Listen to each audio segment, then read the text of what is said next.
What does it mean to follow Jesus in this exact area?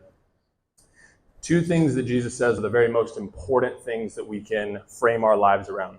Number one would be to love God with everything we got, every aspect of our being. He says to love God with all your heart, soul, mind, and strength. It's actually a reference to Deuteronomy 6:5, where he says, "Hear, O Israel, the Lord our God, the Lord is one. You shall love the Lord your God with all your heart, with all your mind, and with all your strength." Then he says the second one is like this. It's absolutely tied to it.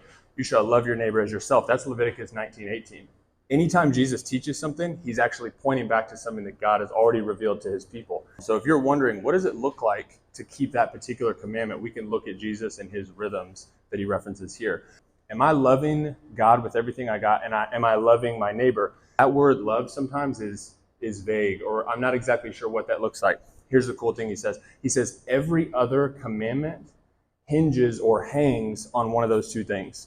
Let's take a look at the 10 Commandments, for example. Number one, have no other gods before me. Number two, don't make any other images of any other thing under heaven to bow down and worship them. That's what the pagans are doing. They're worshiping idols, and we still struggle with that. It may not be, a golden calf, literally, but Willie Nelson statue, right? It may be something else.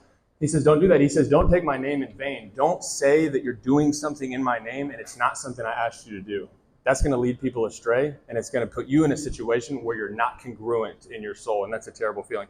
Number four, he says, remember the Sabbath. This is the longest command. It's very specific about what that looks like. He says, you're not supposed to do any work, not just you, your family's not supposed to do any work, people connected to you, so that you can remember my Sabbath. This is a command throughout all your generations. He specifies and says, this isn't just a temporary thing. And then, check this out, that's the first four. That's how you love God.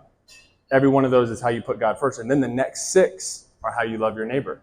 He says, honor your father and mother. This is the first commandment with a blessing. Then he says, do not commit adultery, do not steal, do not murder, do not lie, and don't covet anything that belongs to your neighbor. Back then, it could be land, cattle, their servants, anything they got going. For us, it's their car, their job, their social circle, their swag, whatever it is. If we're doing those things, we're actually violating one of those two commandments. So for me, it's been a blessing to take a look at in my experience, the context of how do you love God in that way. So he's not only saying, there's only two things you need to think about. He's saying everything that we're going to be working on in our apprenticeship, I love you guys use that language, apprenticeship process, is going to fall under one of those two categories.